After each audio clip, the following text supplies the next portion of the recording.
L'ère du client. Un hors-série BFM Business présenté par Frédéric Simotel. Bonjour, bienvenue dans ce troisième numéro de notre hors-série L'ère du client. Vous savez, nous avons entamé plusieurs épisodes comme ça autour du client, autour de l'expérience client, la stratégie client. Il y a beaucoup de choses qui se passent dans ce domaine grâce au digital, grâce à l'intelligence artificielle. On va en parler avec nos invités, voilà, parce qu'aujourd'hui, l'ère du client, l'expérience client, elle est très impactée et ça impacte le digital, travailler là-dessus autour des services marketing, de la fonction commerciale. On en a déjà parlé. Premier épisode, on avait vu le renouveau de la fonction commerciale. Deuxième épisode, on vous avait parlé du service client qui devenait plus intelligent, plus performant, plus ciblé. Et puis là, aujourd'hui, on va vous parler de la fonction marketing. Et pour en parler avec nous, nos invités, je vous les présente tout de suite. Harry Moyal, DGA de l'Olympique Lyonnais. Bonjour. Bonjour. Bonjour Harry, merci d'être avec nous. Avec nous également Yann Emilian, PDG de Generali Concierge Service. Bonjour. Bonjour. Yann, et avec nous Olivier Nguyen Vantan, directeur marketing France de Salesforce. Bonjour. Bonjour. Olivier, merci d'être avec nous. Et puis vous verrez, en toute fin d'émission, on aura un reportage sur la société WeShareBonds. On est dans le domaine du financement participatif. Et là aussi, vous allez voir tout ce qui change. Mais on va démarrer tout de suite avec vous, Olivier Nguyen Vantan. Les programmes de fidélité tels qu'ils ont existé jusqu'à présent. Voilà, les cartes, les miles et tout ça, c'est un peu en train de disparaître. Hein. C'est un peu l'ancienne époque. Les consommateurs, eux, ce qu'ils veulent, ils s'en fichent d'avoir une carte de fidélité. Ce qu'ils veulent, c'est qu'on s'adresse directement à eux.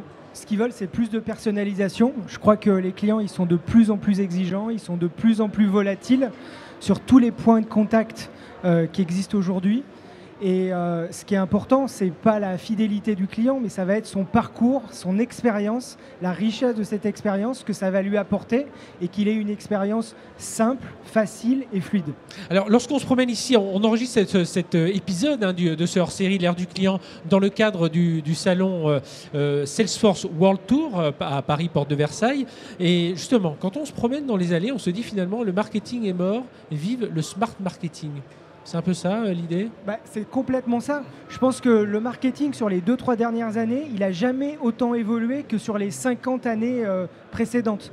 Aujourd'hui, on a enfin les technologies qui permettent de construire des parcours clients, d'utiliser la richesse des données sur tous les points de contact et de pouvoir dessiner des parcours, des expériences et apporter de la richesse aux utilisateurs et aux clients. Et ça, c'est unique. Et ce qui a changé pour vous, Olivier, selon vous, c'est le mobile, évidemment. Et puis je crois que vous avez des chiffres. Hein. C'est 60% des clients qui comparent les prix sur Internet. Exactement. 50% des clients achètent maintenant sur un site d'e-commerce via leur smartphone. Donc le mobile, dans cette expérience client, il est fondamental. Aujourd'hui, on ne peut plus s'en passer. C'est vraiment la clé. Et proposer une expérience en mobilité facile et intuitive, c'est une évidence pour toutes les marques. Et c'est exactement ce que vous faites, Harry Moyal, à l'Olympique Lyonnais. Donc on connaît évidemment le club de foot, mais il y a toutes les galaxies autour, hein, dans tous les sports. Toute la partie business. Et il y a une grosse partie business, bien entendu. Alors détaillez-nous un peu ce que vous offrez justement à travers ce mobile là, pour vos clients individus, enfin citoyens, vos clients entreprises. Racontez-nous ça. D'accord. Donc, en préalable, je vais vous dire qu'on a construit un nouveau stade qui s'appelle le Parc Olympique Lyonnais, dans lequel on est rentré début janvier 2016. Le stade connecté. Exactement. Donc, on a fait énormément d'investissements dans nos infrastructures technologiques pour avoir un stade à la pointe de la technologie, vraiment à part avec ce qui se fait de mieux en Europe, mais aussi aux États-Unis. Et on a essayé de faire évoluer l'ensemble de notre organisation vers effectivement beaucoup plus d'expérientiel. Et on a mis la mobilité au cœur de cette logique, notamment en développant notre application Parc Olympique Lyonnais, qui est le véritable centre névralgique de l'expérience de nos supporters en jour de match, mais aussi avant et après le jour de match. Oui, parce que le but, c'est ça, c'est pas de les capter le jour où ils sont là, c'est continuer à faire vivre cette relation. Et c'est un peu ça aussi, le renouveau de la relation client, c'est qu'auparavant, voilà, le client achetait, on le suivait un peu parce qu'il avait acheté un peu de SAV, mais aujourd'hui non, on va le suivre, on va le devancer ses prochains achats. Exactement, je pense que c'est aussi le corollaire de tout le développement de la connaissance 360 degrés des clients. Au fur et à mesure qu'on capture et qu'on comprend de mieux en mieux qui sont les clients et quelles sont leurs attentes, on a plus de capacité à personnaliser nos offres par rapport à leurs besoins et à être proactif pour leur pousser des offres quand on pense que c'est le bon moment et le bon produit à leur envoyer. Pour bien comprendre, Harry Moyal de l'Olympique Lyonnais, vous pouvez nous donner un exemple d'un service que vous proposez? Tout à fait. Déjà, ce que je peux vous dire, c'est 48 à 72 heures avant un match, on envoie des newsletters personnalisés à toute personne qui est porteur d'un billet pour lui expliquer quelle va être la météo le jour de l'événement pour qu'il arrive bien habillé si jamais il doit pleuvoir ou au contraire s'il fait très beau. On lui explique l'ensemble des animations qui sont dédiées à ce qu'on pense être ses besoins. Donc typiquement, si c'est une famille, on va l'orienter vers le village famille qu'on a créé où il y a toutes les animations vers les enfants. Si c'est un millennials, on va plus l'orienter vers ce qu'on a créé, une light zone avec une after et une before avec de la musique et des DJ. D'accord, donc type de service. Yann Emilian, donc vous êtes PDG de Generali Concierge Service. C'est une filiale de Europe Assistance, créée il y a tout juste un an. Et justement, c'est ça, tout juste un an. Juste un an. Mai 2016. Et alors justement, vous devez à tout prix. Alors déjà, quand on fait une société de concierge, on est centré sur le client. Mais alors en plus, quand on arrive sur un marché qui est déjà préempté par pas mal de monde, il faut se débarquer. Alors comment vous faites Alors clairement, mais c'est tout à fait intéressant. L'industrie de la conciergerie évolue énormément. Donc vous avez raison, on est le dernier entrant. On est le dernier entrant qui a une particularité, c'est que dans le monde de l'industrie de la conciergerie, on est les seuls à avoir une marque corporate, Generali. Tous les autres sont indépendants et ont fait leur activité depuis une dizaine d'années maintenant. Donc nous, on a investi massivement justement dans la technologie. Alors tous les mots barbares qu'on connaît, IoT, machine learning, Big Data, connaissance client, enfin voilà, tout ce qu'on peut mettre dans la technologie. Et donc, avec ça, on est centré, comme le disait mon voisin Harry, sur la connaissance client et l'hyper-personnalisation de l'offre. Donc c'est vraiment la clé de ce que nous avons essayé de créer. Et aujourd'hui, vous essayez de faire la différence avec votre service marketing, c'est ça? Enfin, c'est autour de ça? On agit comme une agence de marketing 360 en réalité. C'est-à-dire que tous les gens sont autour de l'ADN de la conciergerie. Donc on a la capacité de faire du push marketing, des offres en push sur nos clients. On a la capacité d'avoir des events, de faire du content marketing et d'avoir les retours sur la partie Big Data et Reporting, donc justement grâce à l'outil Salesforce. Olivier Nguyen Van Tan de Salesforce, j'ai quelques chiffres là. 64% des clients veulent un contact en temps réel avec la marque. 80% des consommateurs attendent une réponse dans les 6 heures lorsqu'ils posent une question sur les réseaux sociaux. 73% des clients annoncent qu'ils changeraient de marque si la qualité de service devenait insatisfaisante. Bon, je ne sais pas si c'est des clients B2C ou B2B, mais enfin, on est de toute façon dans le même état d'esprit. Comment on augmente aujourd'hui, comment on réussit encore aujourd'hui à augmenter la satisfaction client et leur loyauté vis-à-vis d'une marque? C'est de ne pas traiter les clients comme des numéros. C'est vraiment d'utiliser toute la richesse de l'information qui est à disposition aujourd'hui pour personnaliser, anticiper des besoins, anticiper des services et créer une expérience riche et créer au final de la valeur. Parce qu'un client, un prospect, ce qu'il attend, c'est de la valeur. Et si on le traite comme un numéro, il commence à être un peu effrayé, un peu échaudé, et là il va se détacher de la marque très rapidement. Donc aujourd'hui, je crois qu'on a la chance d'avoir toutes ces technologies à disposition. Tu en as parlé tout de suite là, de toutes ces technologies qui sont là, et de pouvoir, le marketeur, c'est un espèce de chef d'orchestre qui va orchestrer toutes ces technologies pour dessiner des nouvelles expériences.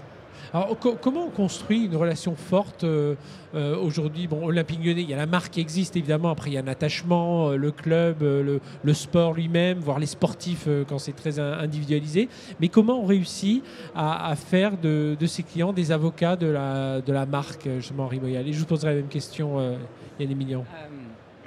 Écoutez, il y a déjà en préalable ce que j'aimerais vous dire sur pourquoi est-ce qu'on parle maintenant de smart marketing.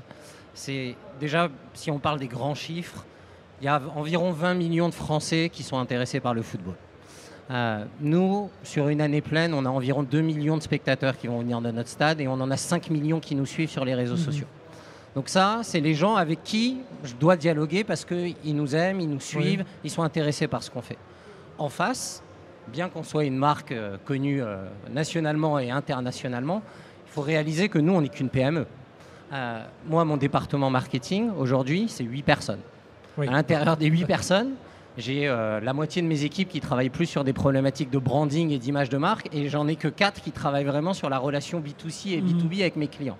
Donc comment est-ce que 4 personnes peuvent interagir et être pertinents pour répondre aux besoins de 5 plus 2 plus quelques millions de personnes. Donc ça, c'est le véritable challenge et c'est ce qu'apporte la technologie aujourd'hui. Ça nous permet de créer des logiques segmentées. Donc on identifie qui sont les clients et quelles sont les offres qui vont être les plus pertinentes pour eux. Et après, on crée des parcours marketing automatisés qui font qu'au fur et à mesure de leur parcours, de nos interactions avec eux, on va agir de telle ou telle manière pour essayer d'aller dans leur sens. Et comment vous arrivez sur les réseaux sociaux justement à faire en sorte voilà, que ceux qui aiment l'Olympique Lyonnais poussent d'autres à aimer ceux qui aiment l'Olympique Lyonnais? C'est très compliqué. On a comme tous les clubs et comme toutes les sociétés des community managers qui sont là pour animer nos réseaux sociaux. Maintenant, là aussi, on a généralement une personne pour animer une communauté de 1 ou 2 millions. Donc, on essaye de faire passer un certain nombre de messages. On essaye de répondre le plus possible à ce que nos fans nous disent. Maintenant, pour essayer vraiment de les transformer en avocats de la marque, oui, c'est le travail. On est un peu démunis, quoi. Ouais. Il y a les millions de Generali Concierge Service. Absolument. Sur la même question, effectivement, nous, on est parti d'un constat qui est assez simple, c'est qu'aujourd'hui, le marketing a été réalisé depuis de nombreuses années sur le transactionnel. C'est-à-dire qu'on connaît le client, on sait ce qu'il dépense et quand. Et nous, on a migré tout cela sur la partie comportementale et relationnelle. Donc on a toute l'information, et voire émotionnelle de temps en temps, parce qu'on a l'information sur la famille, l'âge des enfants, leurs habitudes de consommation, où ils vont en vacances. On a un peu le confident du client. Donc en ça, on a un maximum d'informations et de data à gérer. C'est pour ça que la puissance de la nouvelle technologie nous aide énormément, qui nous permettra par la suite, comme on connaît bien le client, de lui pousser effectivement, comme le disait Harry, la bonne offre au bon moment, et donc de faire un taux d'usage de customer engagement, comme disent les Américains, très très élevé. Olivier Nguyen. Moi, je crois qu'aujourd'hui, ce qui est important, c'est l'intelligence artificielle dans tout ça. Parce que, comme l'a dit Harry, il y a des volumes de données qui sont très importants. On ne peut plus gérer tout seul. On ne peut pas recruter 200 personnes pour traiter ces volumes. C'est juste pas possible.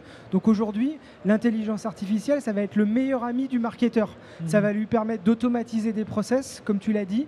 Ça va lui permettre de déclencher des actions au bon moment, de la manière la plus pertinente possible. Et donc, moi, je vois une grande richesse de l'intelligence artificielle dans tous ces domaines-là. Vous en utilisez On en est au balbutiement, mais clairement, on évolue dans cette direction, à la fois pour le traitement de nos clients, nos supporters, grand public quand ils viennent en jour de match pour leur pousser encore une fois le meilleur produit au meilleur moment. Mais on va aussi probablement de plus en plus l'utiliser dans la relation, là, cette fois corporate du club avec ses sponsors. Puisque y a un énorme enjeu aussi pour nous de pouvoir montrer toujours plus à nos sponsors qu'il y a une vraie valeur à être partenaire du club. C'est la même chose que les spectateurs. On ne va pas juste s'occuper d'eux le jour où ils sont dans le stade. Voilà, il faut les entretenir cette relation et donc, au quotidien. Si je prends par exemple l'exemple de un de nos principaux sponsors qui est sur la face avant de notre maillot, donc Hyundai, qui est la marque automobile, il y a une vraie valeur pour nous de pouvoir analyser qui sont nos supporters et de pouvoir identifier quels sont les leads les plus prometteurs pour la marque. Voilà.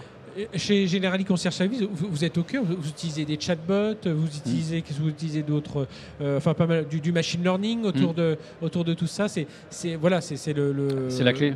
Oui, c'est la clé aujourd'hui pour ce nouveau type de service de conciergerie. Absolument, parce que sinon on reste sur l'ancienne génération de conciergerie qui n'est pas très évolutive, qui n'est pas scalable. Donc nous aujourd'hui, si on veut cette capacité aujourd'hui à s'étendre, on est déjà pan-européen au bout de 6 mois. On va aux États-Unis très bientôt, on va aller en Asie.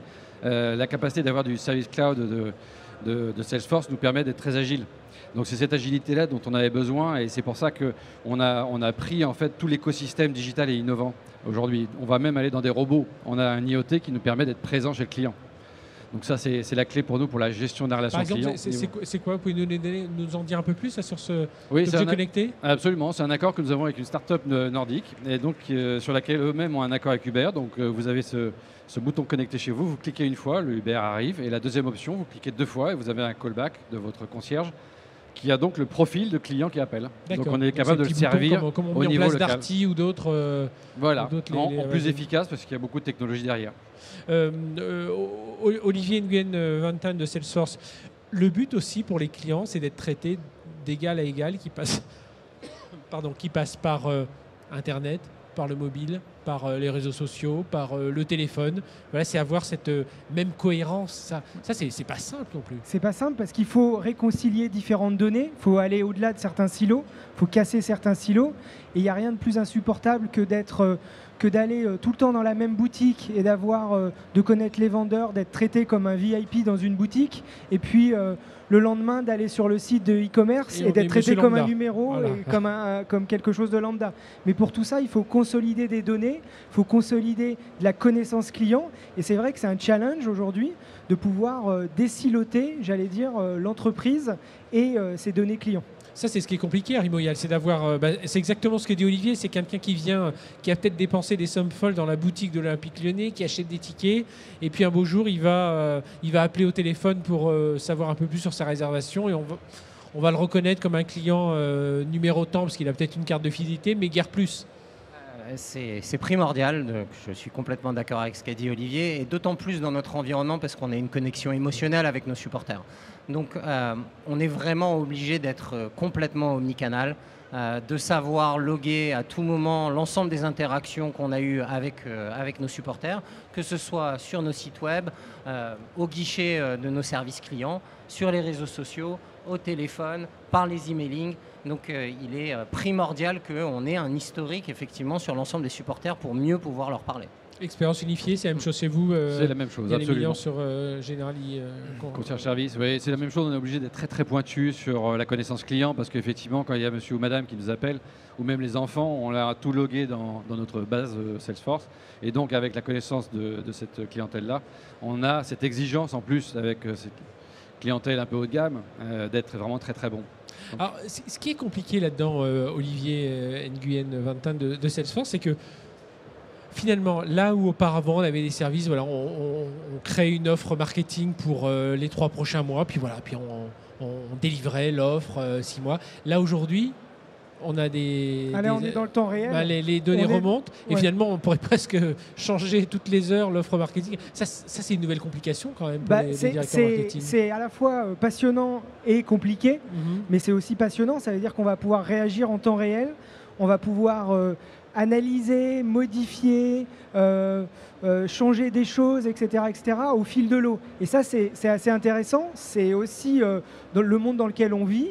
On parlait de changements et de ruptures qui peuvent être brutales. Et donc, c'est de ne pas louper ces signaux faibles pour les utiliser dans des campagnes marketing. Moi, je crois que le marketing de masse, qui était centré sur le produit, avec des campagnes publicitaires de plusieurs millions de dollars, qu'on lançait pendant 6 mois et puis on espérait que ça allait marcher au bout de 6 mois, ça c'est fini. Le marketing comme ça, il est complètement fini. Je trouve qu'on a un excellent exemple. On a eu dans l'une des émissions 01 Business Forum, qu'on a enregistré d'ailleurs ici même au sein de ce salon Salesforce World Tour depuis le Parc Expo de la Porte de Versailles, c'est la société Good Goo. Good Goo, ils font des aliments pour bébés et voilà, typiquement c'est la société qui ils n'ont pas d'argent, enfin ils n'ont pas suffisamment d'argent pour faire des grandes campagnes de pub pour lancer un aliment. Et pourtant, face à eux, ce sont des géants. C'est Nestlé, c'est Danone. Qu'est-ce qu'ils font? Ils segmentent leur clientèle et ils vont les adresser de façon beaucoup plus personnalisée à Rimoyal. Et je pense qu'on est aussi un bon exemple de cette dimension éphémère des produits. Dans la mesure où, comme vous pouvez l'imaginer, on ne va évidemment pas communiquer les mêmes offres produits et services à nos supporters selon qu'on gagne un match ou qu'on le perde. Non. Donc, oui, forcément. Donc, non, mais c'est tout bête, mais j'imagine, oui. Donc forcément, quand on gagne et que nos meilleurs joueurs marquent des buts, on va pousser agressivement nos produits merchandising. On va inciter les gens à aller faire la fête après, à se retrouver dans un bar, à célébrer. Acheter le maillot du joueur qui a marqué contre son camp et qui a fait perdre l'équipe juste après. C'est plus compliqué. Ça devient compliqué. Et justement, sur quoi vous travaillez aujourd'hui à Rimoyal de l'Olympique Lyonnais pour avoir un ciblage encore plus fin sur vos... Parce que vous avez tellement de données, finalement, vous le connaissez presque personnellement. Quoi, et chaque jour qui passe, on en a plus. Donc, c'est sûr que ça rajoute à la complexité. Pour faire simple, aujourd'hui, on a une segmentation assez simple qui est basée sur la récence et la fréquence des achats. D'accord ? Évidemment qu'on individualise ça selon qu'on parle à une famille ou à un retraité ou à un millennials, mais c'est toujours généralement autour de la récence et de la fréquence. Je pense que la prochaine étape pour nous, ça va être de rentrer dans des logiques de machine learning qui vont nous permettre de faire des segmentations beaucoup plus complexes et donc beaucoup plus dures à communiquer au grand public ou dans ce type d'émission, et donc qui permettront d'avoir beaucoup plus de segments et beaucoup plus individualisés. Que ce soit pour l'Olympique Lyonnais, Generali, Concierge Service, alors même si Generali, on l'a dit, filiale d'Europe Assistance, donc il y a des moyens derrière, mais enfin bon, vous n'avez pas des budgets illimités. On parle machine learning, on parle intelligence artificielle, on parle d'aller sur les réseaux sociaux, tout ça, ça coûte cher. Il faut des moyens, mais il en faut effectivement moins que la campagne de publicité internationale qu'on va faire pendant des mois. Donc c'est beaucoup plus fin, beaucoup plus intelligent. Et encore une fois, si on en revient à l'ère du client aujourd'hui, c'est lui qui est demandeur. C'est lui qui est le patron aujourd'hui. C'est plus la marque, comme on l'a connu avant, qui impose un produit. Aujourd'hui, les millennials, comme tu le disais, ils ont toute l'information. Ils sont exigeants parce qu'ils veulent le produit maintenant, tout de suite. Ils peuvent comparer quel est le meilleur tarif. Donc on doit arriver à ce niveau-là. Et même dans la conciergerie aujourd'hui, quand on parle aux marques, on leur dit mais sortez de la vision du consommateur de votre industrie. Votre consommateur, il a une banque, il va acheter une marque de voiture, il aime l'Olympique de Marseille. C'est ça qu'il faut considérer aujourd'hui. Il y a une petite rivalité qui est née sur le plateau. Olivier Nguyen. Moi, ce que je trouve fascinant au final, c'est que c'est quelque part un retour à un fondamental qui est l'humain. C'est de connaître son client, cette relation personnalisée. C'est les fondamentaux. Et de l'autre côté, on parle de machine learning, d'intelligence artificielle, de choses qui sont très technologiques. Et moi, je trouve ça assez fascinant, ce contraste entre la technologie qui nous permet de revenir à un fondamental. Il y a 50, 60 ans, on avait La Durée l'année dernière qui disait que la grand-mère de David Holder, elle connaissait tous ses clients dans sa boulangerie, tous les noms, tous les prénoms, les petits-enfants, les enfants, elle les en préférences. avait peut-être moins, mais elle les connaissait tous. Et qu'aujourd'hui, cette technologie nous permet de revenir à ce fondamental de la connaissance client. Mais avec des volumes différents. Des volumes complètement différents, c'est ça, Yann Emilian? C'est absolument ça. On a poussé l'effort un peu plus loin, c'est-à-dire même dans le recrutement de nos concierges. On avait bien sûr leur expertise, expérience, Clé d'Or, Grand Palace, etc. Oui, voilà, vous allez chercher des concierges qui ont officié dans des grands palaces, qui savent gérer des situations avec un certain type de clientèle. Complètement, c'est exactement ça. On les a formés, bien sûr, à nos métiers et à la technologie, mais en plus de ça, on a demandé à ce qu'ils soient bienveillants, empathiques et gentils. Alors pourquoi? Parce qu'effectivement, aujourd'hui, on a une relation dans l'équipe qui est exceptionnelle. Et ça se ressent au téléphone, ou ça se ressent à l'email qu'on envoie, au chat ou à SMS. Le client, il sait pertinemment qu'il a en face de lui quelqu'un qui est très empathique, qui va s'occuper de lui. Donc ça, c'est une notion très, très, très forte. Alors super, il y a le client qui existe. Là, vous avez réussi à le fidéliser, à anticiper ses besoins, à sans doute avoir un peu plus de revenus avec lui. Est-ce que tout ça, ça permet aussi d'attirer de nouveaux clients? Alors ça, c'est pour l'acquisition, bien évidemment, parce que quand vous avez une expérience avec une marque qui est exceptionnelle, il y a le buzz. Il y a monsieur Intel qui en a bénéficié. Il va pouvoir en parler à son voisin qui dit moi, dans la banque X, j'ai une expérience exceptionnelle. En plus, j'ai des bénéfices qui sont vraiment trouveront nulle part ailleurs. Donc, le buzz participe énormément à ça. Ce sont des leaders du pignon en général. Donc, on a aussi un caractère d'acquisition. C'est pour ça que l'agence marketing 360 est clé.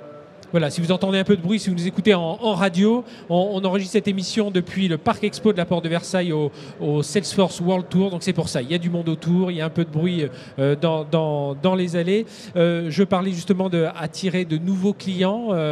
Harry Moyal, l'Olympique Lyonnais. Alors il faut qu'ils aiment l'Olympique Lyonnais ou pas d'autres clubs. Mais voilà, le but c'est ça aussi, c'est avec ces outils, on peut attirer des nouveaux clients. Forcément. Au fur et à mesure qu'on commence à créer des segmentations, on voit quels sont les segments qui ont le plus de valeur pour nous en tant que club, en tant qu'entité économique. Et donc forcément, après, on essaye d'aller chercher des profils comparables. Donc on lance un certain nombre d'actions marketing vers les segments qui ont le plus de valeur pour nous pour essayer d'aller recruter prioritairement ces gens-là. Ça met des pressions supplémentaires sur les directeurs marketing, Olivier Nguyen? C'est clairement, maintenant, il faut qu'ils maîtrisent la technologie et qu'ils maîtrisent tous ces outils-là. Donc, moi, je dirais, c'est cerveau gauche, cerveau droit. Il faut rester très créatif et puis il faut être aussi très analytique. Et donc, c'est des compétences qu'il faut coordonner et ça, c'est un vrai challenge. Oui, et c'est un peu ça la nouvelle fonction. Alors, on va dire que le directeur marketing a toujours été habitué à travailler sur des chiffres, sur des études. Mais là, il y a un vrai, et c'est pour ça qu'il peut se faire aider d'une intelligence artificielle, c'est qu'il a tellement de data Exactement. qu'il a des tableaux de bord assez... Il faut automatiser le plus de choses, non seulement parce qu'il a beaucoup de data, mais aussi parce qu'il doit aller vite. Si ça va prendre 3 semaines pour faire choix A ou choix B, il n'a pas 3 semaines devant lui pour prendre cette décision. Donc c'est non seulement face au volume de données, mais aussi à la réactivité qu'il doit avoir par rapport à ses clients. Messieurs, on va arrêter là le débat, mais restez avec nous, on va suivre un reportage. Tiens, on va aller chez WeShareBonds. Alors, on est dans le financement participatif, plateforme digitale de crédit aux PME, et on va voir aussi l'importance du service client. C'est tout de suite sur BFM Business, un reportage de Julien Antoine. Depuis 2014, grâce aux lois Macron, un particulier peut financer une PME via par exemple la plateforme WeShareBonds. Yoann Koumgaucher est son cofondateur. On a d'un côté des entreprises qu'on sélectionne, des PME qui font plus d'1 million de chiffre d'affaires, des PME françaises, présentées en ligne sur la plateforme. Et donc pour les financer, d'un côté on va avoir des institutionnels et des particuliers qui investissent aux mêmes conditions dans ces entreprises. Financer un créateur de chaussures, un réseau de crèches ou un éditeur de logiciels dans l'aéronautique, en moins d'1 an, 12 PME ont ainsi pu se développer sous l'œil vigilant du président de la start-up Cyril Tramont. On découvre un nouveau marché parce que prêter avec les particuliers, c'est pas évident. Il faut les éduquer, il faut qu'ils apprennent à diversifier, il faut que nous, on tienne compte de leurs desiderata. Donc on recherche aussi des projets qui à la fois nous plaisent et leur plaisent. Pour accorder un prêt de 200 000 à 1 million d'euros à une PME, la plateforme peut compter sur son partenaire, la Banque Postale. L'établissement bancaire cherche à se démarquer de ses concurrents. Éric Dugelet est le directeur du service financement des entreprises. D'une part, nous sommes actionnaires de WeShareBonds, qui nous permet d'investir au sein des entreprises au travers du fonds de crédit. Et puis d'autre part, nous avons noué un partenariat industriel qui nous permet de compléter notre gamme de financement classique par un produit innovant et qui permet à WeShareBonds de recommander la Banque Postale à des clients qui recherchent un nouveau partenariat bancaire. WeShareBonds dispose donc d'une vaste base de données clients, les investisseurs, les directeurs de PME, mais aussi tous leurs intermédiaires. Ils sont ciblés intelligemment par la start-up à l'aide du smart marketing, contrôlé par Yoann Koumgaucher. Depuis l'outil marketing, donc on peut envoyer et programmer les bons messages au bon moment, type push marketing où on envoie une newsletter par exemple, mais aussi des choses un peu plus automatisées où en fonction des actions qu'on fait sur le site, si on visite des pages, si on remplit des formulaires, si on regarde des vidéos, et ben, voilà, là, en fonction de toutes ces actions, on poussera les bons messages. D'ici la fin de l'année, cette start-up investira dans 10 nouvelles PME françaises, grâce notamment à une levée de fonds de 10 millions d'euros à la rentrée. Voilà, vous avez vu ce reportage de Julien Antoine chez WeShareBonds dans le financement participatif qui permet d'avoir un marketing beaucoup plus efficace.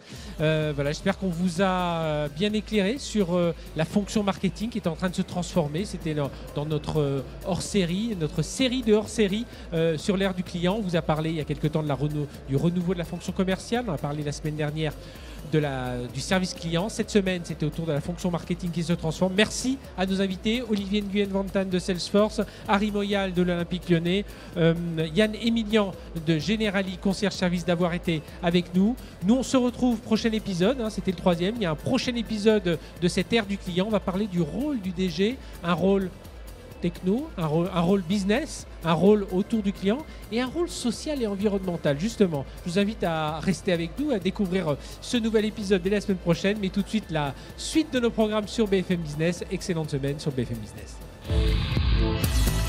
BFM Business, hors série, l'ère du client.